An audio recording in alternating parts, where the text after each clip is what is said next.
আসসালামু আলাইকুম এভরিওয়ান। আজকের ক্লাসে আমরা কিভাবে আয়তলেখ অঙ্কন করতে হয় এটি শিখব। আয়তলেখ তোমাদের পরীক্ষায় সৃজনশীলের গ নম্বরে থাকে। এটি প্রত্যেক বছরই বোর্ড পরীক্ষায় আসে। তো এটি একটি খুবই গুরুত্বপূর্ণ টপিক। তো কিভাবে আয়তলেখ অঙ্কন করতে হয় এটি আজকে শিখি আমরা। চলো ক্লাসে যাই। একটি উপাত্ত দেওয়া আছে। এই উপাত্তটি একটি শ্রেণীবিন্যস্ত উপাত্ত। উপাত্ততে দুইটি জিনিস দেওয়া আছে, একটি শ্রেণীব্যাপ্তি এবং গণসংখ্যা। আমাদের আহ গ্রাফের কাজে যাওয়ার আগে প্রথমে একটি সারণী তৈরি করতে হবে। সারণীতে ৩টি ঘর থাকবে। প্রথম ঘরে থাকবে শ্রেণীব্যাপ্তি, তারপরে থাকবে অবিচ্ছিন্ন শ্রেণীসীমা, তারপরে থাকবে গণসংখ্যা। তো শ্রেণীব্যাপ্তির ঘরে কি করব?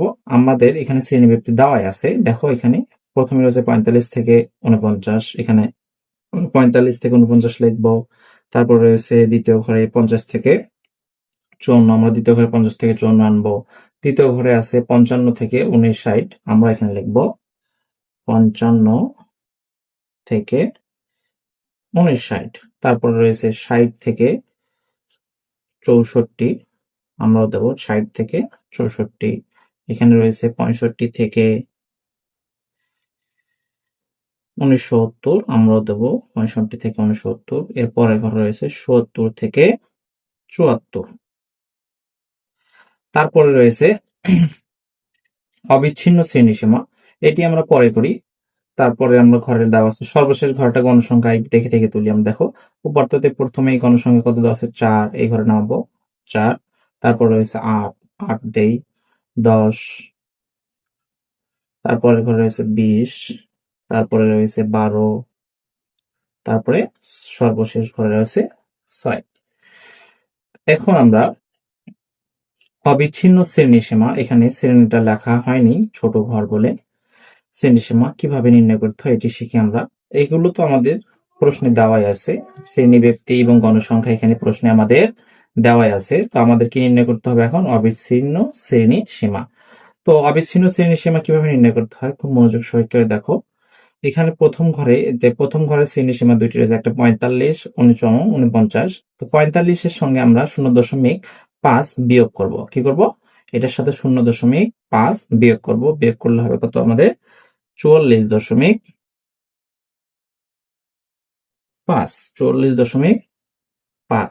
আবার এইটার সাথে ০.৫ আমরা যোগ দেব। কি করলাম?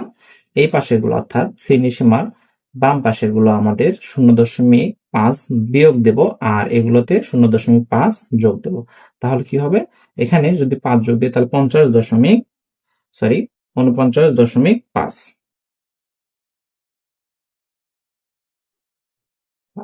পরের ঘরে দেখো, এখানে ৫০.৫০ এর সঙ্গে আমরা ০.৫ যদি বিয়োগ দেই তাহলে হবে আমাদের ৪৯.৫ থেকে যদি আমরা ৫৪ থেকে যদি আমরা ০.৫ যোগ দেই তাহলে হবে আমাদের ৫৪.৫।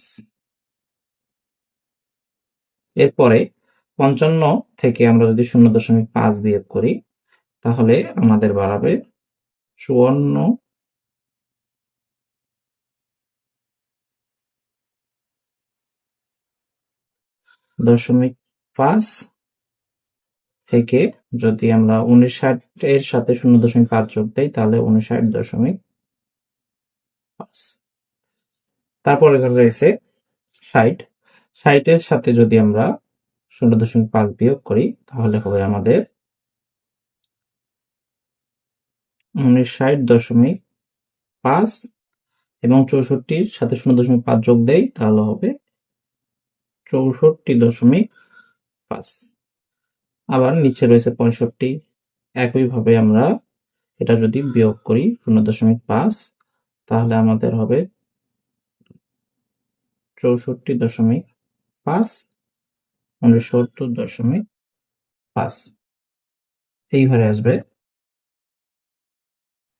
৬৯.৫,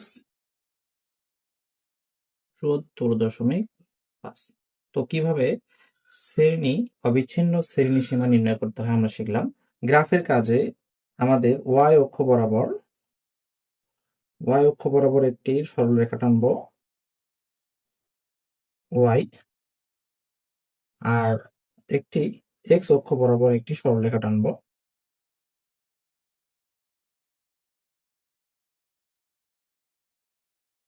অবশ্যই খেয়াল রাখবা, পেন্সিল দিয়েই আমাদের কিন্তু গ্রাফের কাজ করতে হবে, কোনো কলম ইউজ করা যাবে না।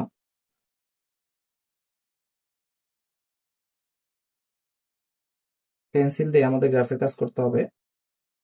এরপরে আমরা এইখানে x, এখানেও x, y অক্ষ বরাবর আমরা যেটা দেব সেটা হচ্ছে গণসংখ্যা। তো তোমাদের সুবিধার্থে আমরা একটু কলম ব্যবহার করি যাতে তোমরা দেখতে পারো বিষয়টা। এইখানে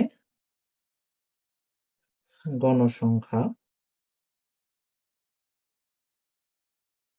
গণসংখ্যা, এবং এই দিকতে যাবে আমাদের শ্রেণীসীমা।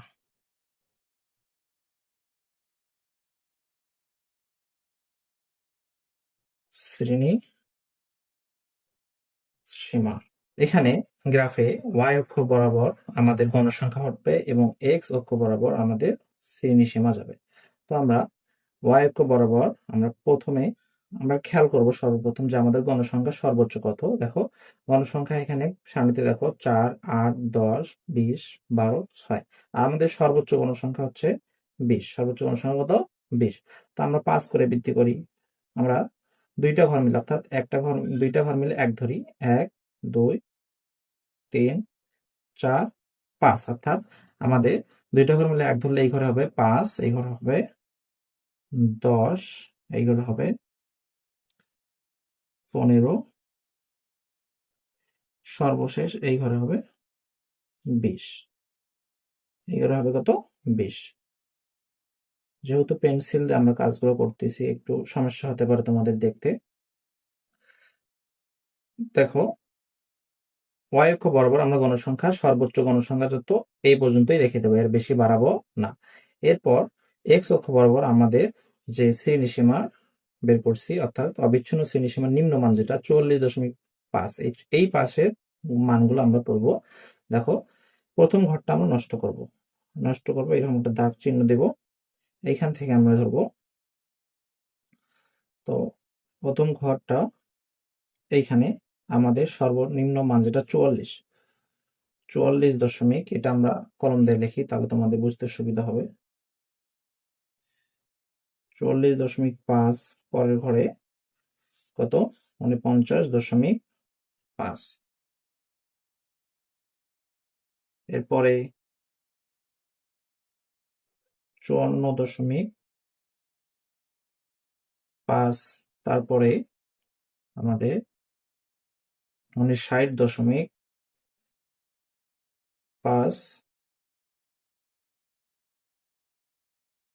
64.5, এরপরে 69.5, 74.5। আমাদের যতগুলো শ্রেণীসীমা আছে সবগুলো নেওয়ার পর একটি ঘর আমরা বাড়াবো, সেজন্য আমরা লিখে দিচ্ছি 74.5। অক্ষ বরাবর গণসংখ্যা নিলাম এবং x অক্ষ বরাবর অবিচ্ছিন্ন শ্রেণীসীমার নিম্নমানটি নিলাম। এখন আমরা কিভাবে চিত্র অঙ্কন করব? দেখো আমাদের প্রথম অবিচ্ছিন্ন শ্রেণীসীমার ঘরে গণসংখ্যা রয়েছে 4। তো আমরা যেহেতু প্রথমে কি বলেছিলাম, আমরা 2 ঘর মিলে 1 ঘর ধরছি, অর্থাৎ এখানে 2 ঘর মিলে আমাদের 1 ধরতে হবে। তাহলে এইখান থেকে আমরা 4 ঘর যাব উপরে। 1, 2, 3, 4। এই ঘরে আমাদের 4 গণসংখ্যা হয় 4। তো প্রথম 44.5 এ গণসংখ্যা 4, আমরা 4 ঘর উপরে তুললাম। এরপর কি করব? এটা আমরা একটা সরলরেখা টানবো, এখান থেকে আবার এই ঘরে আনবো।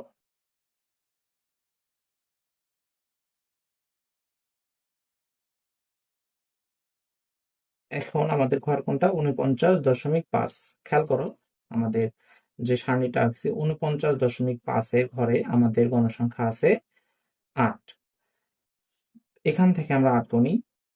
1, 2, 3, 4, 5, 6, 7, 8। এখানে একটা ফোঁটা দিয়ে নেব। এইখানে আমাদের ৮, তো এইখান থেকে আমরা ৮ এর ঘর পর্যন্ত একটা রেখা টানবো। এরপর সেই রেখাটি আমরা পরবর্তী ঘর পর্যন্ত টেনে নেব। এরপর রয়েছে কোন ঘরে? ৪০.৫। দেখো, খেয়াল করো, আমাদের যে সারণীটি রয়েছে ৪০.৫, এই ঘরে গণসংখ্যা রয়েছে ১০। তাহলে এইখান থেকে আমরা ১০ গুণি, একদম নিচে থেকে ১, ২, ৩, ৪, ৫, ৬, ৭, ৮, ৯, ১০। তাহলে আমাদের ১০ আসতেছে এই ঘরে, এই ঘরে। এদিকে খেয়াল রাখবা, দেখো এটা কিন্তু ১০-এর লাইন, ১০-এর লাইন, আর এটা ৫-এর লাইন। তো আমাদের দেখো ১০-এর ঘরে গেছে। এখন আমাদের কাজ ১০ বিন্দু পর্যন্ত, ১০ যেটা আছে এই বিন্দু পর্যন্ত আমাদের সরলরেখা টানা। এরপরে এইখান থেকে আবার এই জায়গাতে পরবর্তী ঘরটা টেনে রাখবা। এরপরে দেখো কত নম্বর ঘর? ৫৯.৫। ৫৯.৫ এর ঘরে গণসংখ্যা রয়েছে ২০। তার নিচে থেকে গুণে যাও। তো আমাদের ২০-এর ঘর হচ্ছে, দেখো এই যে লাইন, এটা ২০-এর লাইন। তো আমরা ২০-এর ঘরে আমরা, এইটা ২০-এর ঘর সর্বোচ্চ উপরে, তাহলে আমাদের ২০ হবে এইখানে। এইখানে আমরা একদম উপরে, গ্রাফটা ছোট হয়ে গেছে, দেখো একদম উপরে। তাহলে এখান থেকে আমরা টেনে নেব।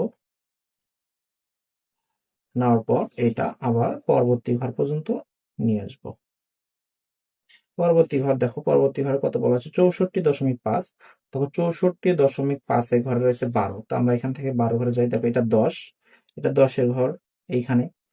এইখান থেকে আমাদের, সরি, এইখানে ১০-এর ঘর, এখান থেকে আমাদের আরো ২ ঘর যেতে হবে, ১, ২। তা এইখানে ফোঁটা দেব। এখন আমাদের আয়তলেখের যে মানটা, সেটা কিন্তু নিচের দিকে আসতেছে, এখন উপরের দিকে চলে গেছে, এখন কোথায় আসতেছে? নিচের দিকে। তো আমরা উপর থেকে নিচের দিকে টানবো, নিচের দিকে টানি। এরপরে পরবর্তী ঘর পর্যন্ত আমরা টেনে রাখি।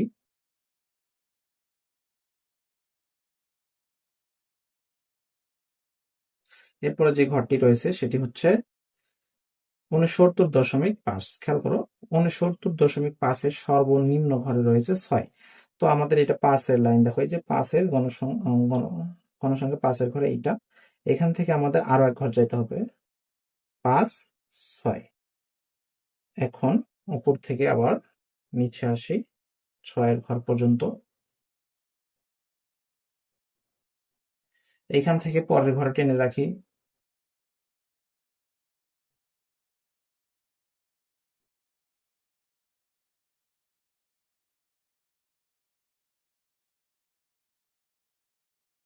এরপর আর আমাদের কোনো, দেখো সারণীতে আর কোনো ঘর নেই।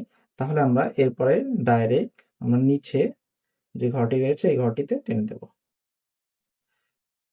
হয়ে গেল আমাদের এটা একটি আয়ত লেখ।